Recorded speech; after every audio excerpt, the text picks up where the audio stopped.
अगस्त क्रांति का दौर चल रहा है। 9 अगस्त 1942 को सरदार वल्लभ भाई पटेल, मौलाना आजाद, महात्मा गांधी सहित समस्त लोगों ने एक आह्वान किया था, अंग्रेजों गद्दी छोड़ो। आज उसी के संदर्भ में कांग्रेस की राष्ट्रीय महासचिव प्रियंका गांधी व जिला अध्यक्ष पंकज तिवारी के निर्देशन में कांग्रेस के सभी कार्यकर्ताओं ने मिलकर हरचंदपुर विधानसभा के तीनों ब्लॉक अध्यक्षों तथा कार्यकर्ताओं की मौजूदगी में पद यात्रा पुलिस प्रशासन की देखरेख में गुरुबख्शगंज चौराहे से संताप मेला परिसर तक निकाली। सत्य प्रकाश पांडे मीडिया से रूबरू हुए। उन्होंने कहा कि आज जो समस्या है वो 1942 के पहले से ज्यादा है। आज किसानों को देख रहे हो, आजादी के बाद ऐसा किसानों का उत्पीड़न कभी नहीं हुआ। इस बार 2 करोड़ नौजवानों को रोजगार देने का वादा था। 7 वर्ष हो गए, 14 करोड़ लोगों का रोजगार मिलना था और 4 करोड़ लोगों का रोजगार छीन लिया गया। जीडीपी खत्म हो गई, आज हम माइनस में चल रहे हैं, जिससे हमारी अर्थव्यवस्था सबसे ज्यादा खराब हो गई है और आदमी दर दर की ठोकरें खा रहा है। नौजवान भटक रहा है, कोई रास्ता नहीं बचा है। सोनिया गांधी संघर्ष करो, सोनिया गांधी संघर्ष करो। दादा अपना परिचय दे दीजिए। मैं दिलीप तिवारी, ब्लॉक कांग्रेस अध्यक्ष हरचंदपुर। आज कहाँ आए, क्या है रैली आज पूरे प्रदेश में भाजपा गद्दी छोड़ो अभियान आदरणीय प्रियंका गांधी जी के निर्देश पर शुरू हुआ है और ये हरचंदपुर विधानसभा में आज जिला कांग्रेस के अध्यक्ष की अगुवाई में, हम तीनों ब्लॉक अध्यक्षों की अगुवाई में खीरो और सताओं हरचंदपुर में एक विशाल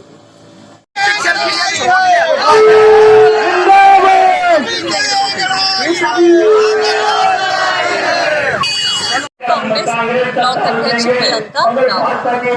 आज क्या कार्यक्रम किया जा रहा है? आज महंगाई के खिलाफ पदयात्रा निकली खीरो ब्लॉक से हरचंदपुर ब्लॉक और सताओ ब्लॉक, तीनों ब्लॉक के कार्यकर्ता थे और हमारे 3 ब्लॉक अध्यक्ष और जिला अध्यक्ष के नेतृत्व में कार्यक्रम हुआ है।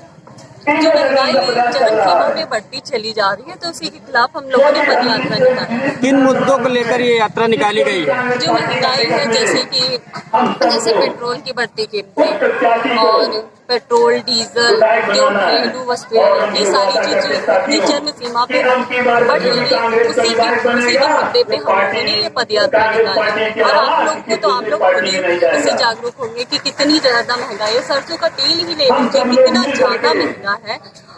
आम आदमी करे तो करे क्या? जो ये दौर चल रहा है, ये जो मिडिल क्लास है वो गरीब हो गया, जो गरीब है गरीबी रेखा से नीचे आ गया है।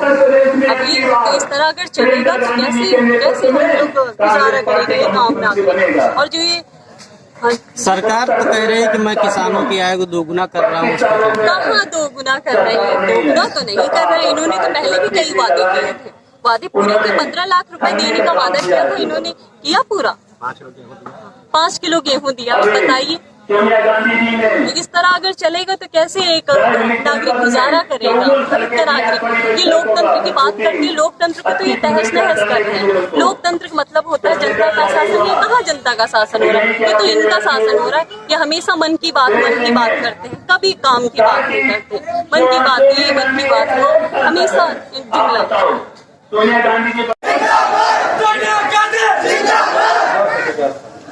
आपका परिचय दे दीजिए। मैं सत्य प्रकाश पांडे, इंडियन नेशनल कांग्रेस का। आज क्या कार्यक्रम किया जा रहा है?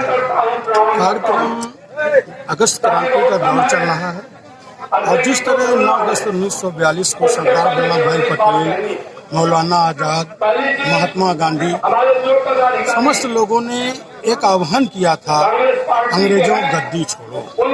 तो आज उसी संदर्भ में एक पदयात्रा हम लोगों ने निकाला है समस्त कार्यकर्ताओं ने मिल करके। और आज जो समस्या आज है वो कभी 42 के पहले से ज्यादा है। आज बेरोजगारी आप देख रहे हैं, आप किसानों का उत्पीड़न देख रहे हैं।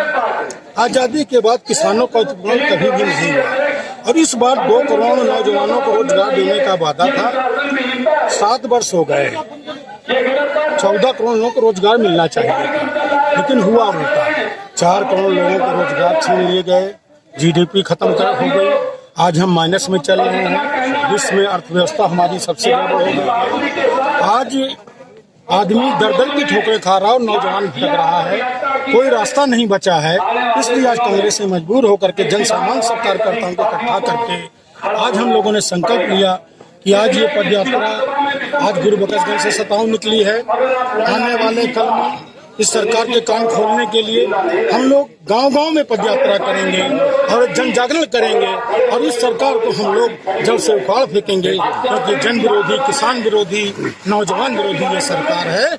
इसको उखाड़ने का वक्त आ गया है और समस्त कार्यकर्ता हमारा एकजुट है और कार्यकर्ताओं के साथ पूरे जिले में एक आंधी है और प्रियंका गांधी हमारी नेता है जो बदलाव की आंधी है और बदलाव की आंधी ही नहीं और दूसरी इंदिरा गांधी है। शिक्षा की एक मुद्दा मुख्य है, इस पे क्या कहेंगे? शिक्षा या रोजगार संविधान में होना चाहिए मौलिक अधिकार, इंडियन कॉन्स्टिट्यूशन में लिखा हुआ है। तो जब रोजगार आप दे नहीं पा रहे हैं, जो पढ़ लिख के शिक्षित हो गए हैं, शिक्षा की स्थिति यह है कि बड़े बड़े इंस्टीट्यूशन बंद हो गए हैं और जो बच्चे भी हैं उनकी 10 गुनी फीस है। कहाँ से बच्चों को लोग पढ़ाएं? और आज ऑनलाइन हर चीज ऑनलाइन है। ये मोदी जी की अंतिम इच्छा, पढ़ो लिखो मांगो भिक्षा, ये उनका संकल्प है और इसका हम सब लोग। मेडिकल में आप क्या कहेंगे? मेडिकल व्यवस्था स्वास्थ्य की जो स्थिति है, आपने देखा कोरोना की एक लहर आई, 1,27,000 आदमी पूरे देश में मरा, फिर भी सरकार नहीं चेती। दूसरी लहर आई, आप ऐसी सरकार नहीं देखेंगे कि जनता को एक साबुन न दे सके, एक मास्क न दे सके और मरणासन लोगों को इतने अस्पताल हैं, ऑक्सीजन का एक सिलेंडर न मिले। सिलेंडर की कमी से 1 लाख आदमी हिंदुस्तान में मर गया। और रही बात दवाओं की, आपने बोला दवाओं की स्थिति यह है 350 दवाएं ब्लैक होती गई और इस कदर ब्लैक हुई कि 13,000 के इंजेक्शन ब्लैक में मिले, 25,000 के मिले और इंजेक्शन जो मिले भी वो भी डुप्लीकेट कंपनियों के बाद में मिलने लगे। तो जमाखोरी, कालाबाजारी का इस भाजपा सरकार में राज है। उसके खिलाफ हिंदुस्तान की जनता जिंदाबाद है और इसको